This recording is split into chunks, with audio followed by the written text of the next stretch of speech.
Deep inside the untouched heart of the Kambara Rainforest, morning broke with a soft golden glow piercing through layers of emerald leaves.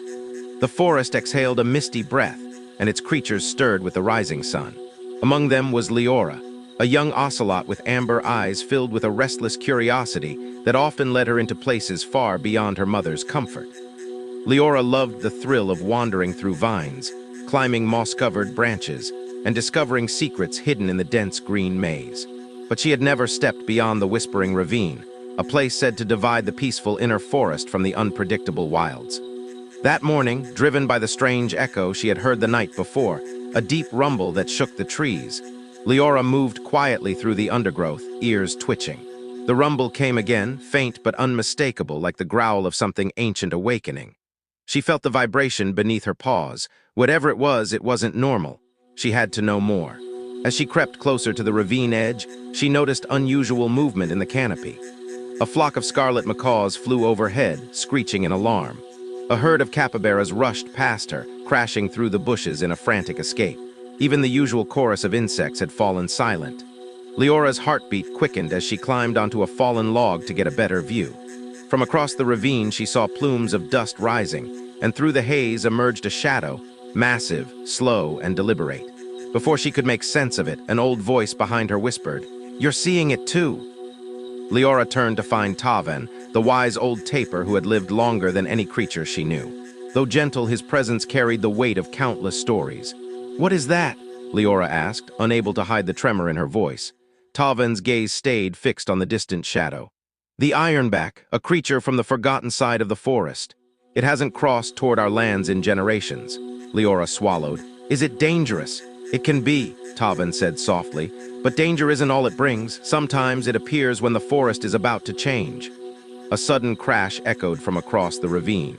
Trees swayed violently. The ironback was getting closer. Leora felt a pull, part fear, part fascination. "I have to see it up close." Taven shook his head. "Curiosity is your strength, but also your weakness. Don't let it lead you into a storm you can't escape."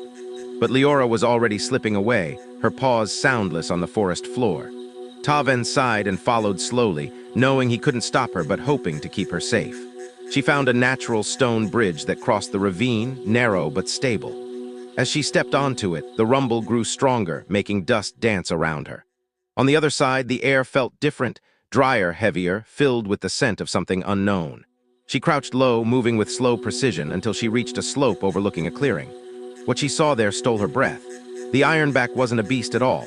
It was a massive, ancient tortoise, its shell layered like iron slabs coated in earth and vines. Its eyes were deep and wise, reflecting centuries of quiet observation. As it moved, the ground shook not out of anger but simply because of its immense size. Beside it limped a smaller tortoise, younger but injured, its front leg trapped in a tangle of fallen branches. The ironback was trying to help, pushing gently with its enormous head, but the branches were too thick and twisted. Leora's fear melted into empathy. The great creature wasn't coming to destroy, it was seeking help. Before she could step forward, Taven caught up and watched the scene unfold. "This explains everything," he murmured. "The ironback is a guardian. It only leaves its lands when something threatens its own." Leora didn't hesitate. She darted down the slope toward the trapped tortoise. The ironback noticed her and let out a low, resonant groan, not threatening, but cautious. Leora nodded respectfully and began tearing at the branches with her sharp teeth and claws. Taven joined her, using his strong snout to push away the heavier logs. After several tense moments, the smaller tortoise was finally free. It slowly lifted its head and looked at Leora with grateful eyes. The ironback leaned close and brushed its rough shell against her side in a gesture that felt like an ancient blessing. As they watched the two tortoises retreat into the distant trees, Taven exhaled in relief. "You've done something remarkable today. Not many creatures would dare to approach the ironback." Leora smiled faintly. "I just followed the feeling in my heart. And sometimes," Taven replied, "that's exactly what the forest needs." The sun dipped low, casting warm light across the ravine as Leora and Taven made the quiet journey back home. The forest was alive again, birds returning to their nests, monkeys leaping through branches, the humming chorus rising once more. Yet something had changed. The great guardian had crossed their land, not in destruction, but in trust. That night, as the stars glittered above the peaceful canopy, Leora curled beside her mother. her mind filled with the day's adventure. She realized that the forest held infinite mysteries, and though some were frightening, many were beautiful. And one day, when the forest called again, she would be ready.